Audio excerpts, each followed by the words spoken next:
Hello everyone. तो स्वागत है आपका अपने यूट्यूब चैनल साइंस व्हील में। तो आज हम लोग क्लास 10 की फिजिक्स को पढ़ने वाले हैं। चैप्टर कौन सा है? लाइट। और ये जो है आपका पार्ट 11 वीडियो है। इसके पहले पिछले वीडियो का लिंक आपको डिस्क्रिप्शन में मिल जाएगा, आप वहां जाकर देख सकते हैं। तो चलिए शुरू करते हैं और समझते हैं लॉज ऑफ रिफ्लेक्शन क्या होता है। इसके बारे में आज हम लोग पढ़ने वाले हैं। दोस्तों इसमें भी क्या होंगे, हमारे दो लॉ हैं, ठीक है। फर्स्ट क्या कहता है? फर्स्ट लॉ ये कहता है कि incident ray, normal, reflected ray all lie at same plane on the surface. देखिए ये कोई सरफेस है हम लोग का, ठीक है। और ये क्या हम लोग का एयर मीडियम है और ये क्या हम लोग का वाटर है, ठीक है। लाइट जो है अगर यहां से आती है, एयर से आती है, और ये क्या हम लोग का नॉर्मल हो गया, और यहां से क्या होती है, बेंड होती है। इसे क्या कहेंगे हम लोग? That is called incident ray बोलते हैं, इंसिडेंट रे बोलेंगे। ये क्या हो जाएगा हम लोग का? नॉर्मल हो जाएगा, नॉर्मल। और इसे कहते हैं हम लोग क्या? रिफ्लेक्टेड रे बोलते हैं, रिफ्लेक्टेड रे इसको बोलते हैं, ठीक है। तो फर्स्ट लॉ क्या हो जाएगा? Incident ray, incident ray normal, the normal, the reflected ray, the reflected ray all lie at same plane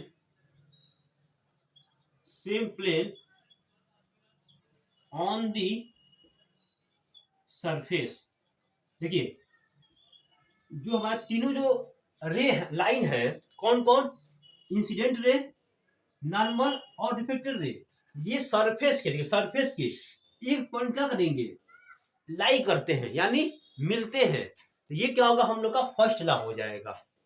दोस्तों आपको याद रखना है, ये जो नॉर्मल है, नॉर्मल क्या है? नॉर्मल कोई लाइन नहीं है। नॉर्मल एक काल्पनिक लाइन होती है। नॉर्मल क्या होती है? एक इमेजिनरी लाइन होती है जो सरफेस क्या होती है, परपेंडिकुलर होती है। उसे क्या कहेंगे हम लोग? नॉर्मल कहेंगे। अब आते हैं हम लोग सेकेंड लॉ पे। देखिए सेकेंड लॉ को हम लोग क्या बोलते हैं? सेकेंड लॉ को हम लोग ये भी बोलते हैं, स्नेल्स लॉ भी बोलते हैं। सेकेंड लॉ को क्या बोलते हैं हम लोग? स्नेल्स लॉ भी कहते हैं। क्यों कहते हैं? क्योंकि ये जो एक साइंटिस्ट है स्नेल नाम के, वही इस लॉ को डिराइव किए थे। ये लॉ क्या कहता है?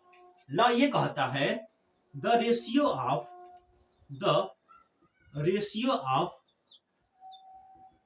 Sign of angle of incidence, angle of incidence, ठीक है, to the sine of angle of reflection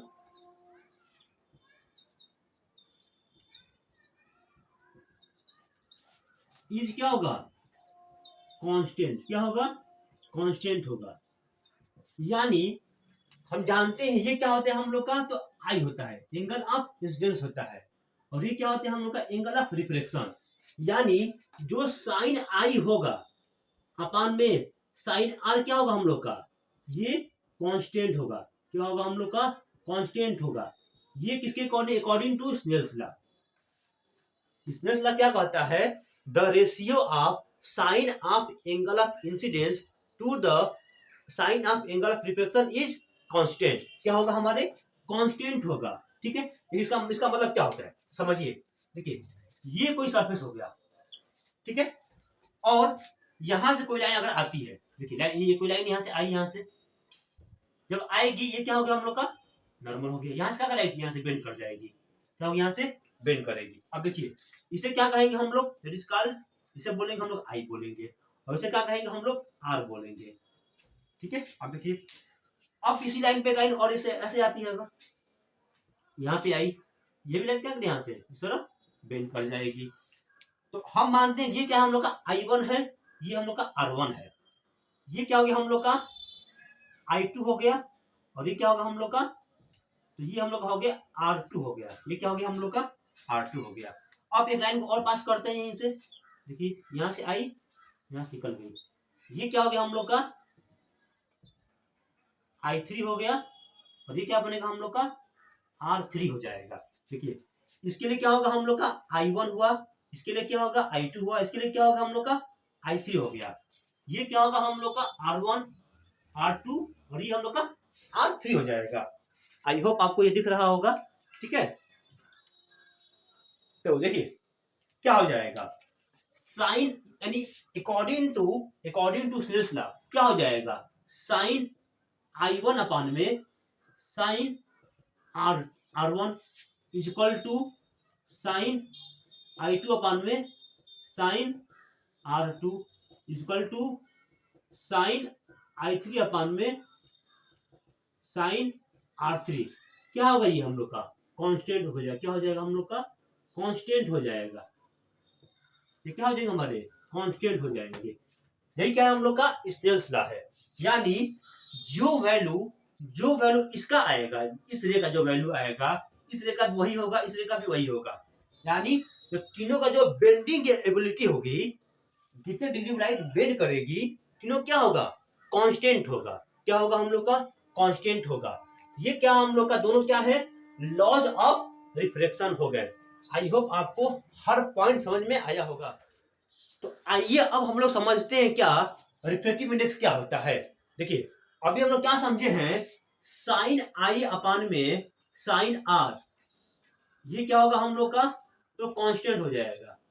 ये क्या होते हैं हमारे कांस्टेंट होते हैं, और इसी कांस्टेंट को क्या बोलते हैं हम लोग रिफ्रैक्टिव इंडेक्स बोलते हैं। क्या बोलते हैं इसी को रिफ्रैक्टिव इंडेक्स बोलते हैं। जो कांस्टेंट टर्म होगा उसे क्या कहेंगे हम लोग रिफ्रैक्टिव इंडेक्स हो जाएगा। और कैसे डिनोट करते हैं इसको हम लोग एन से करते हैं। कैसे करते हैं एन से, या कोई किताब में आपको ऐसा सिंबल दिख जाएगा म्यू का सिंबल ऐसे ही बन जाएगा, ठीक है। हम लोग एनसीईआरटी में इसका प्रयोग किया गया है। आपके एनसीईआरटी में इस सिंबल का एन का प्रयोग किया गया है, तो हम लोग क्या करेंगे एन का प्रयोग करेंगे। अब देखिए ये जो रिफ्रैक्टिव इंडेक्स है हमें क्या बताता है, ये बताएगा कोई जो लाइट है जब एक मीडियम से दूसरे मीडियम में जाएगी तो कितना डिग्री बेंड करेगी, कितना डिग्री की उसकी बेंडिंग होगी, वो किस पर डिपेंड करता है उसके रिफ्रैक्टिव इंडेक्स पर डिपेंड करता है। यानी जो हर मीडियम है, एयर मीडियम हो, वाटर मीडियम, कोई मीडियम हो, हर मीडियम का अपना अपना क्या होगा रिफ्रैक्टिव इंडेक्स होगा। जब उस मीडियम से लाइट पास करेगी तो कितना डिग्री लाइट बेंड करेगी, कितनी उसकी एबिलिटी होगी बेंडिंग की, वो कौन हमें बताएगा तो हमें रिफ्रैक्टिव इंडेक्स बताएगा। यानी it tells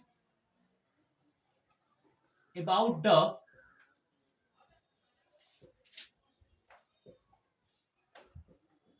indication of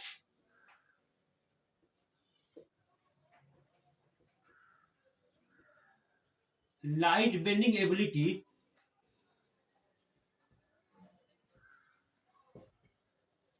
of the medium। कोई मीडियम की कितनी उसकी बेंडिंग एबिलिटी है, लाइट बेंडिंग एबिलिटी है, वो हमें कौन बताएगा, हमें कौन इंडिकेट करेगा, हमें तो रिफ्रैक्टिव इंडेक्स इंडिकेट करेगा। It tells about the indication of light bending ability of that medium. अब देखिए मैं समझाता हूं आपको। जैसे ये क्या हो गया हम लोग का एयर है, और ये क्या हम लोग का वाटर है। हम जानते हैं जब कोई भी रे एक मीडियम दूसरे मीडियम में जाती है तो क्या करेगी बेंड करेगी। ये क्या करेगी बेंड करेगी। कितना बेंड करेगी वो किस पर डिपेंड करता है, इस मीडियम के रिफ्रैक्टिव इंडेक्स पर डिपेंड करता है।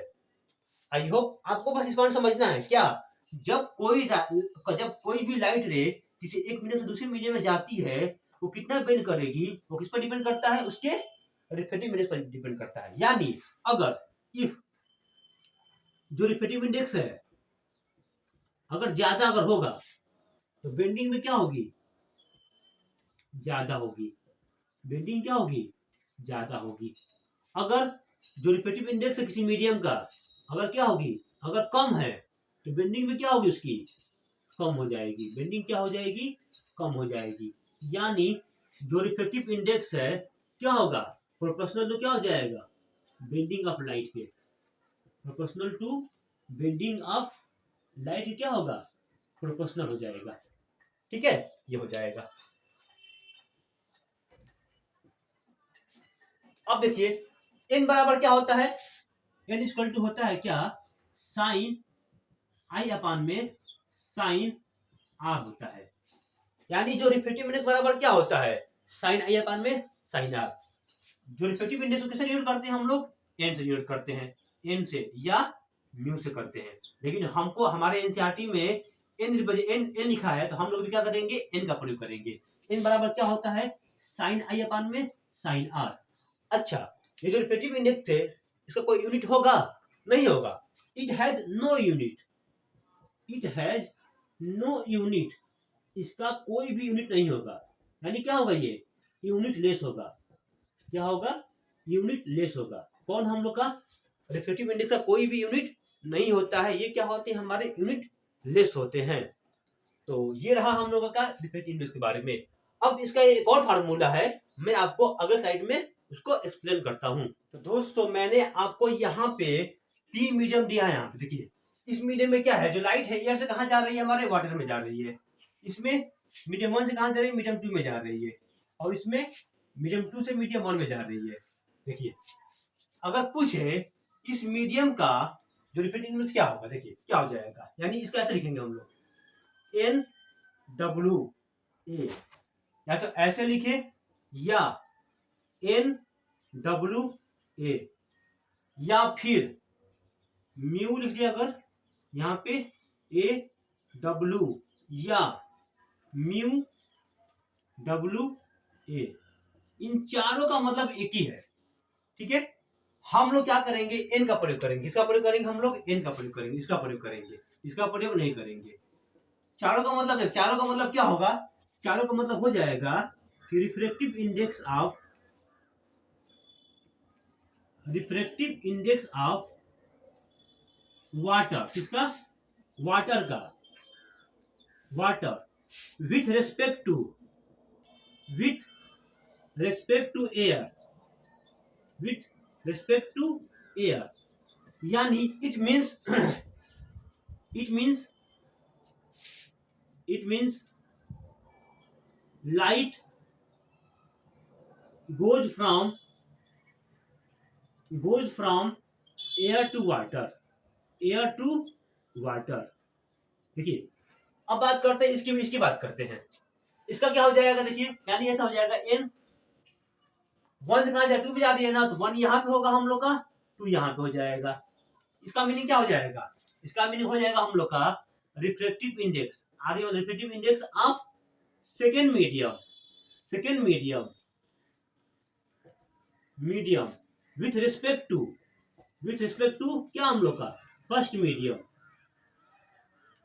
और जो लाइट है वो कहां जाएगी, light goes from first medium to second medium.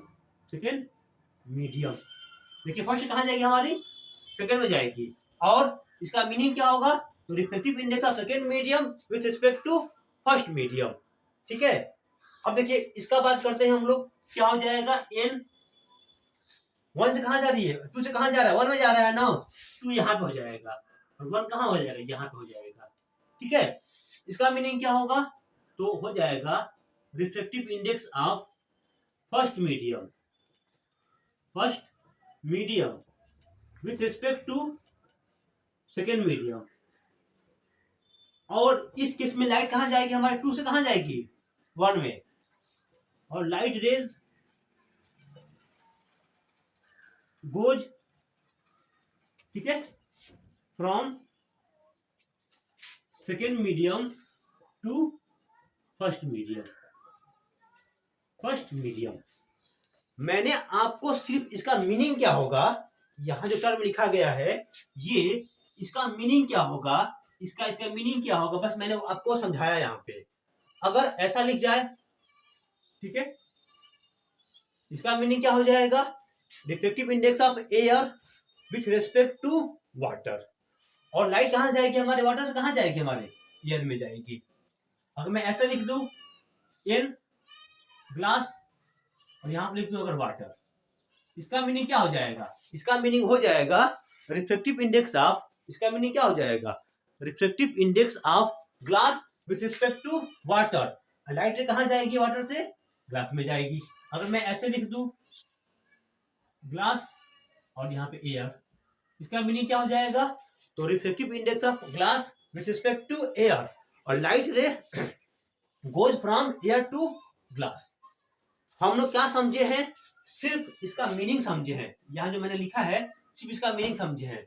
इन चारों का मतलब क्या होगा, एक ही होगा, लेकिन हम लोग अकॉर्डिंग टू एनसीईआरटी सिर्फ इस टर्म का प्रयोग कर सकते हैं। ठीक है, इसका मतलब क्या होगा, reflective index of water with respect to air, और लाइट कहाँ जाएगी, एयर से कहाँ जाएगी, हमारे वाटर में जाएगी। इसको हम लोग ऐसे भी लिख सकते हैं, ऐसे भी लिख सकते हैं। आई होप आपको मेरी बात समझ में आ गया होगा। दोस्तों रिफ्लेक्टिव इंडेक्स का एक और फार्मूला होता है, मैं आपको बताता हूं। देखिए क्या होता है, आर आई इक्वल टू या एन इक्वल टू क्या हो जाएगा, स्पीड ऑफ लाइट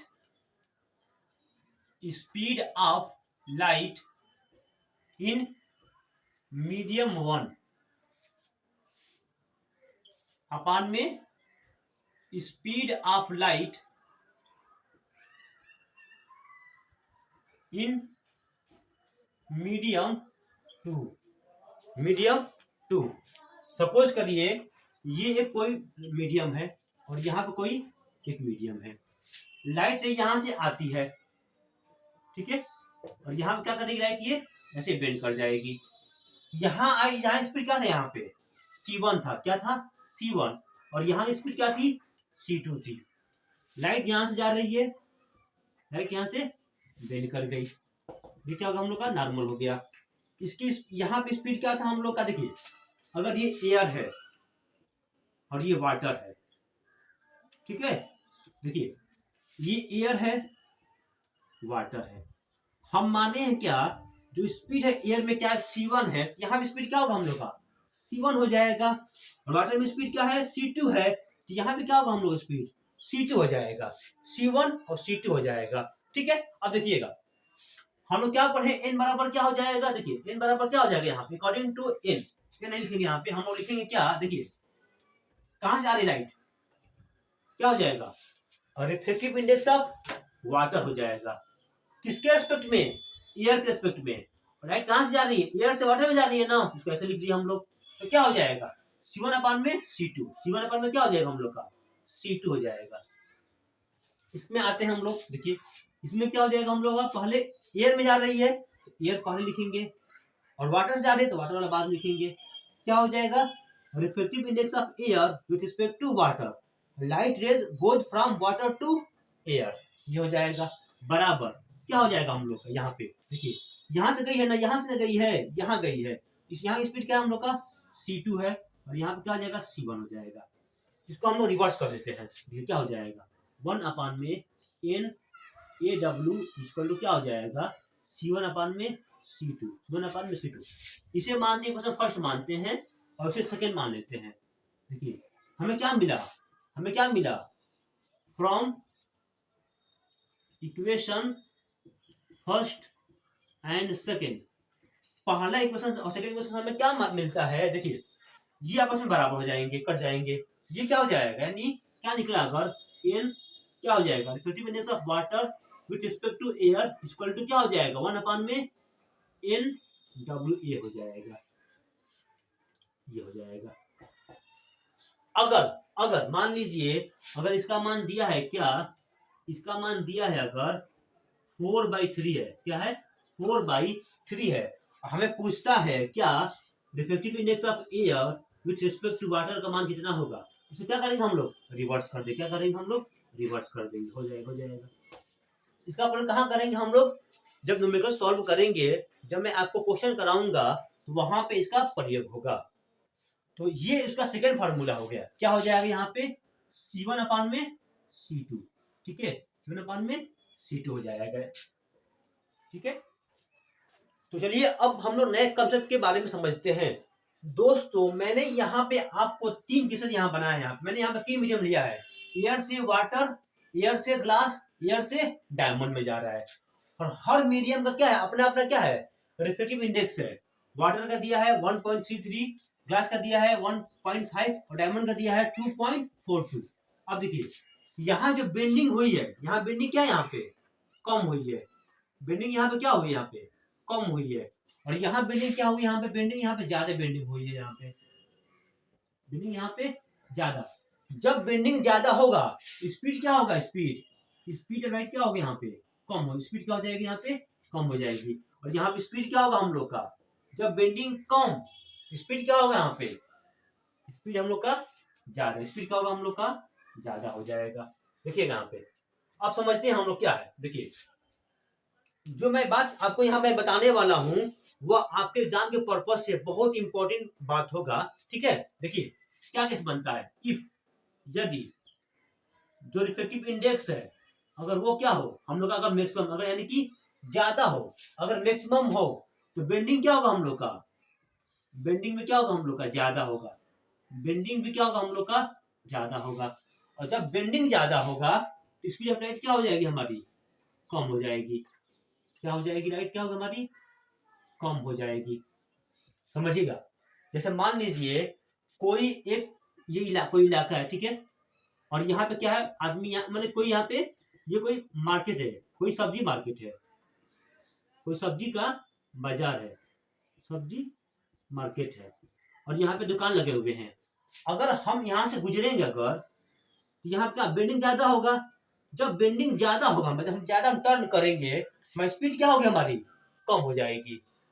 ऐसे आपको याद रखना है, जब बेंडिंग ज्यादा होगा स्पीड लाइट क्या होगा वहां पे कम हो जाएगी। अब देखिए अगर जो रिफ्लेक्टिव इंडेक्स है वो क्या हो जाए हम लोग का मैक्सिमम कम क्या हो जाए, अगर कम हो गया, देखिए यहाँ कम हो गया तो बेंडिंग में क्या होगा हम लोग का वो भी कम हो जाएगा। बेंडिंग क्या होगा कम हो जाएगा। और जब बेंडिंग कम होगा तो स्पीड ऑफ लाइट क्या होगी हमारी ज्यादा हो जाएगी।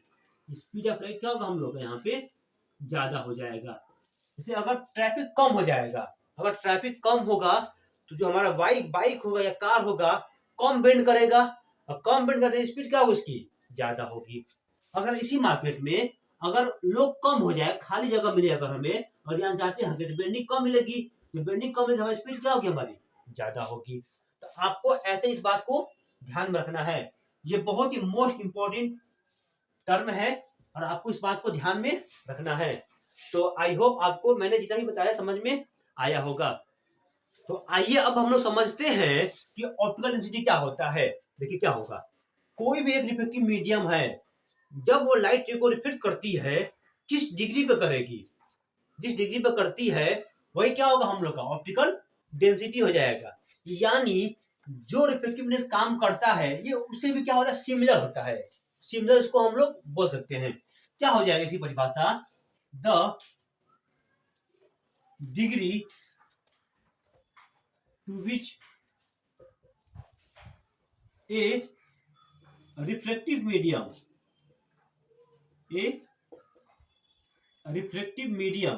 एक जो रिफ्लेक्टिव मीडियम है क्या करता है, ट्रांसमिटेड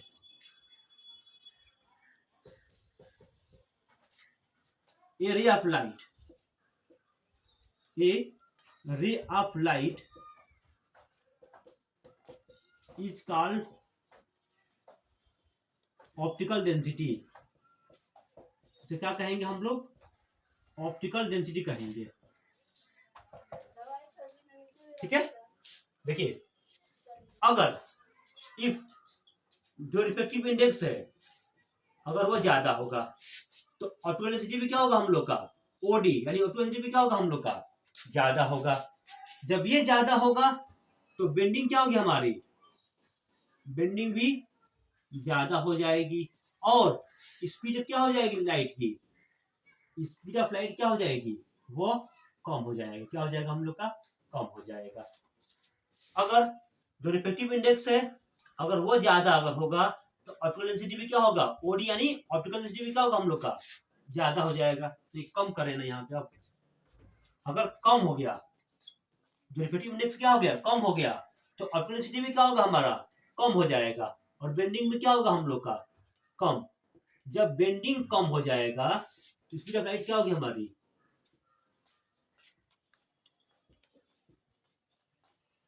वो ज्यादा हो जाएगी। आई होप आपको समझ में आ गया होगा। तो दोस्तों आज मैंने जितना भी आपको बात बताया है, अगर समझ में आया है तो लाइक करिए, शेयर करिए अपने दोस्तों के पास और सब्सक्राइब करिए। Thank you so much for watching my videos. Have a great day.